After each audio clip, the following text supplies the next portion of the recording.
नमस्कार, देश नेपाल च्यानलमा स्वागत तथा अभिवादन नारायणी नदीको पुलबाट। र आजको यो भिडियोमा हामी नारायणघाट गोन्द्र्याङ पुलचोक सडक अन्तर्गत यसको पछिल्लो अवस्था, अब काम सम्पन्न भइसकेपछि सडक कस्तो देखिएको छ, बिजुलीका पोलहरू सबैतिर हालिएका छन् कि छैनन्, त्यो हेर्दै हामी अघि बढ्नेछौँ। र सोही क्रममा अहिले हामी छौँ नारायणीको पुलमा। र नारायणीको पुलमा सिग्नेचर पुल बनाउने भन्ने कुरा पनि गफैमा मात्र सीमित भएको छ र काम सुरु भएको छैन भन्न चाहन्छौँ हामी।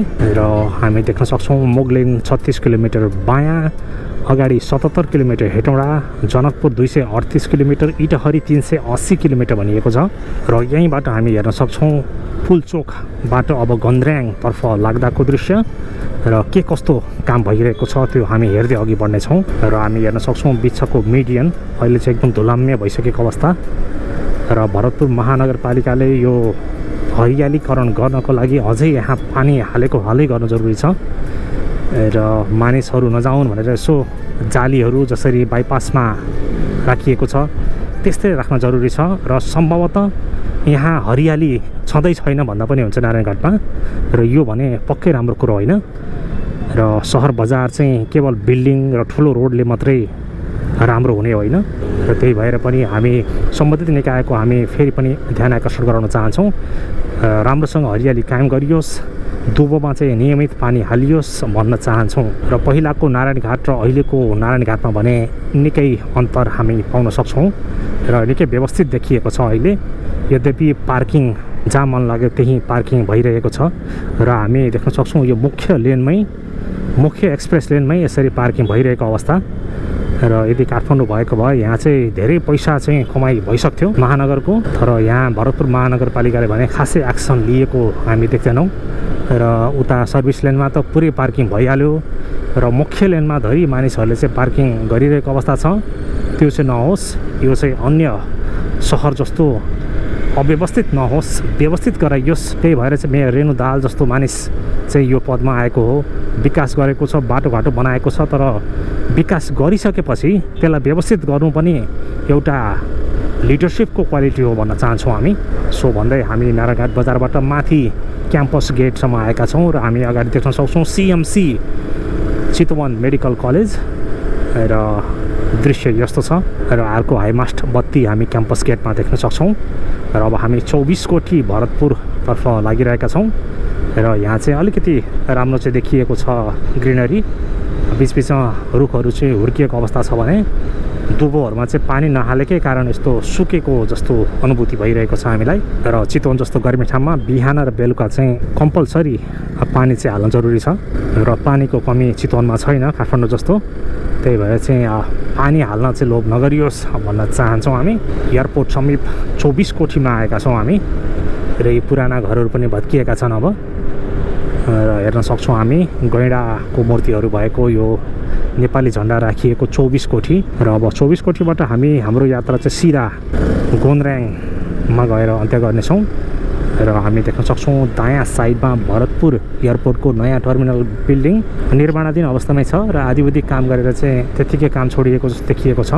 र यसरी बाटो बनेको छ र हामी देख्न सक्छौँ दुवैतर्फ चाहिँ यस्ता LED लाइटहरू पनि जडान गरिएको, सोलर लाइट होइन LED लाइट हो यो।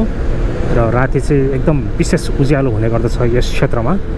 र त्यही भएर पनि मानिसहरू चाहिँ सोसल मिडियामा चाहिँ भरतपुर हाम्रो भरतपुर भन्दै यही सडक चाहिँ देखाउने परिपाटी बसेको छ अहिले।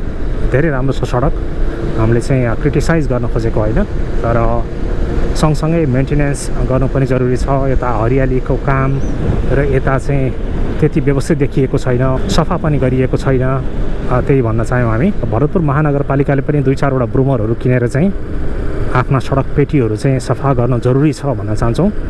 र भरतपुर महानगरपालिका हो, कुनै नगरपालिका गाउँपालिका होइन।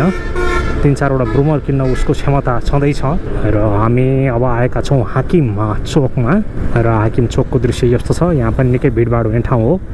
र अर्को कुरा भरतपुरमा चाहिँ ट्राफिक बत्तीहरू छैन। जसरी अहिले पोखरामा चाहिँ पछिल्लो समय चाहिँ जताततै ट्राफिक बत्तीहरू राखिएको छ, तर भरतपुरको विशेष मेन चोक सेक्सनहरूमा पनि हाइमास्ट बत्ती त राखिएको छ, तर अत्यन्तै आवश्यक ट्राफिक बत्ती चाहिँ छँदै छैन र त्यो चाहिँ किन नभएको हो सम्बन्धित निकायको हामी फेरि पनि ध्यान आकर्षण गराउन चाहन्छौँ भन्दै हामी फेरि पारस बस पार्क चोकमा आएका छौँ र बायाँतर्फ लागियो भने चाहिँ भरतपुर बाइपास सडक हुँदै हामी आबटारी मोगलिनतर्फ जान सक्छौँ भने दायाँतर्फ चाहिँ बस पार्क भइहाल्यो र अब हाम्रो यात्रा अगाडि नै बढिरहेको छ र धेरै लामो सेक्सन त होइन यो जम्मा 4 किलोमिटर सेक्सन हो र यो पनि बन्न निकै समय लागेको थियो र छिटो चाहिँ बनेको होइन तर बनेपछि भने राम्रै बनेको छ र यता हेर्न सक्छौँ यहाँ पनि त्यही छ ताल यहाँ चाहिँ वृक्षारोपण गरिएको छैन अहिले चाहिँ खनेर चाहिँ अब वृक्षारोपणको लागि तयारी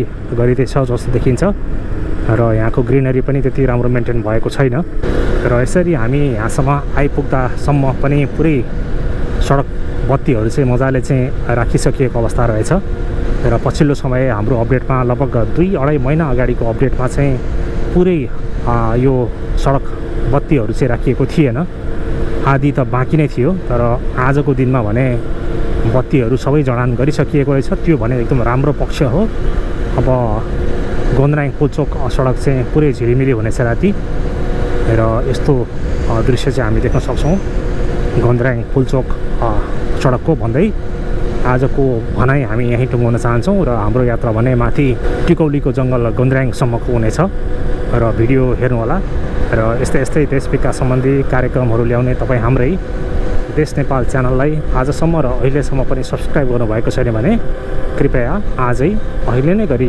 नजिकैको बेल आइकन थिचिदिनु हुन पनि हामी हार्दिक अनुरोध गर्न चाहन्छौँ। धन्यवाद अनि जय नेपाल।